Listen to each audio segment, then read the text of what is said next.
kaagad binasa yung kanyang balot, so lumabas ulit yung kanyang balot. At saka binaliktad nila para ipasok ulit, doon na binasa ang kanyang balot. And yung sa akin naman, medyo mabagal lang. Naglo-loading siya ng mga ilang seconds lang. Hindi automatic yung kanyang pagbasa, pagpasok ng balot. Other than that, wala naman kayo na-observe pang any visiting?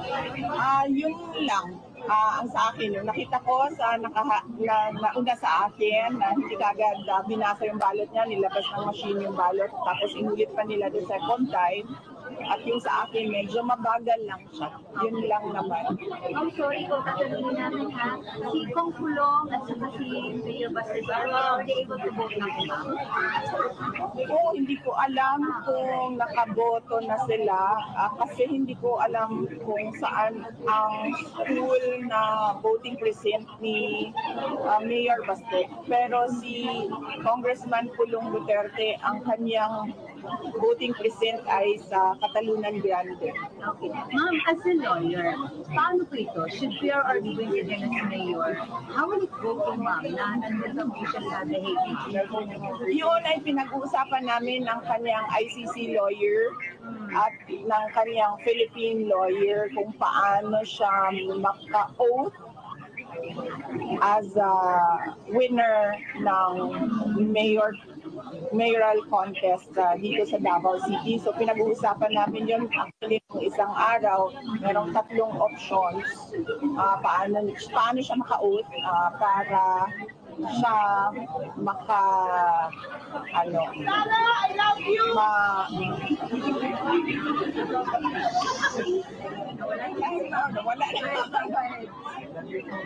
So, ano yan, diba? Election, and then proclamation, and then oath. Ako.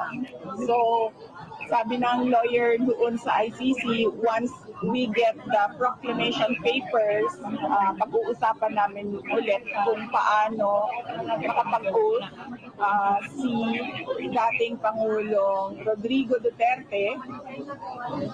We have until the day after proclamation, until noon of June 30 para siya maka-oath. So, sorry for asking, pero are we seeing the scenario of having an absentee mayor? Well, definitely, yes. Oo. Wala talaga siya dito. So, ang expectation namin ay mag-acting mayor ang vice mayor. Ano po yung last usap ni Sir Ma'am bago po yung election today? When was the last time and ano po yung pinag-usapan ni PRRD? Nagkausap kami noong araw na pumunta ako sa Batangas. Tumawag si President Duterte. Nagtanong siya kung kamusta yung takbo ng kampanya. Nagtanong siya kung anong chances nung 10 senators. And binigyan ko siya ng realistic na numbers. And then sinabi niya, well, kung yan yung realistic, sabi niya, iiwan na lang natin sa Diyos yung miracles. At sinabi niya, since tapos na yung kampanya at eleksyon, kung pwede ko ba daw tutukan yung kaso naman niya, na sinabi ko naman sa kanya na gagawin ko yon. Meron lang kaming mga projects na kailangan gawin sa Office of the Vice President kasi meron kasi kaming project, yung pagbabago program which should roll at the end of a school year.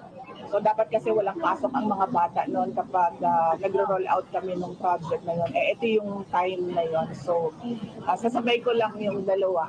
Yung pag-aasikaso sa kaso niya and yung project namin sa OVP na pagbabago campaign.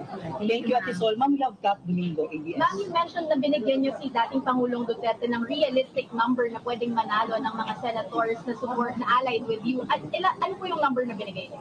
Hindi ko na lang i-share sa inyo baka kasi sabihin niyo masyado naman ako overconfident. Pero binigyan ko siya ng number na more than 2.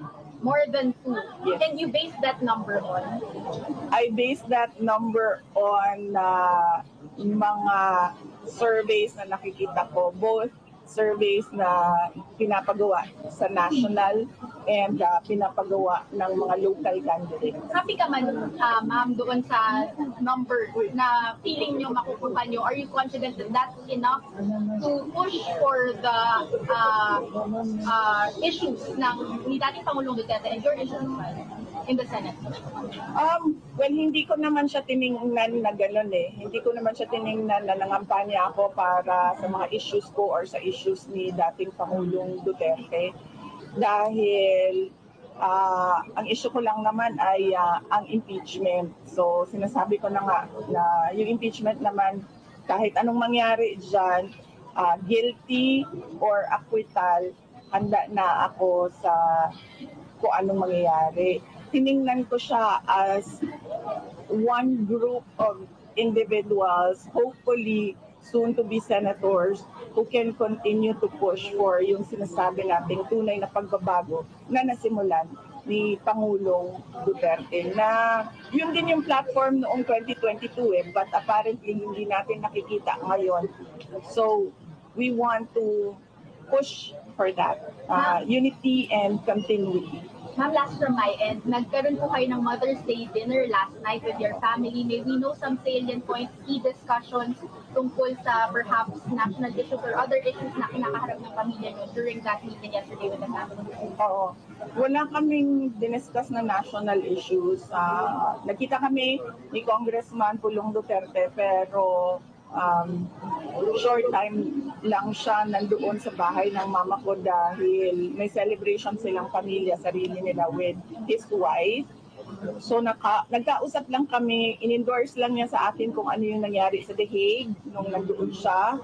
At sinabi din niya na in-endorse na rin niya sa uncle namin na pupunta doon ngayon para siya na naman yung bibisita kay dating Pangulong Duterte kung ano yung mga nagbago na mga sistema since noong nandoon ako last time.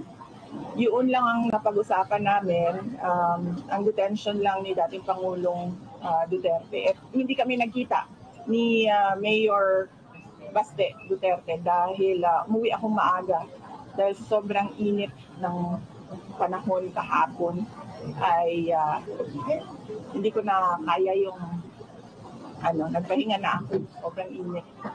Ma'am Love, Attorney Karen Jimeno, Billionaire. Attorney Karen. Na-mention po dati ni Congressman Paulo Duterte na ang ine-endorse ni former President Rodrigo Duterte ay si former Senator Gringo Honasan at si Colonel Ariel Petrotin. Yes. Nung nag-update ko po sa kanya ng numbers, sinama nyo yung mga possibility ng mga senators na non-PDP na maaaring manalo at okay po sa kanya kahit na iba po in-endorse sila Senator Amy Marcos at saka si Congressman Camille Villar ang mga paso. Hindi ko nabanggit. Hindi ko binanggit sa kanya yung extra na 2 senators na kinakampanya ko. At ang pagkakaintindi ko, ang ginawa ng PDP is 2 yung slate nila na full 12. Yung isang slate is with Gringo Honasan and Ariel Quirobin. Tapos yung isang slate naman is Camille Villar and Amy Marcos. But I understand, kagabi, na desisyon na ang PDP na ang dadalhin nila as guest candidates is Amy Marcos and Camille Villar. I don't know kung medyo too late na siya, but hopefully matanggap pa rin ng mga kababayan natin ang balita ngayon at boboto sila with 2 additional guest candidates, Marcos and Villar. Ma'am Love,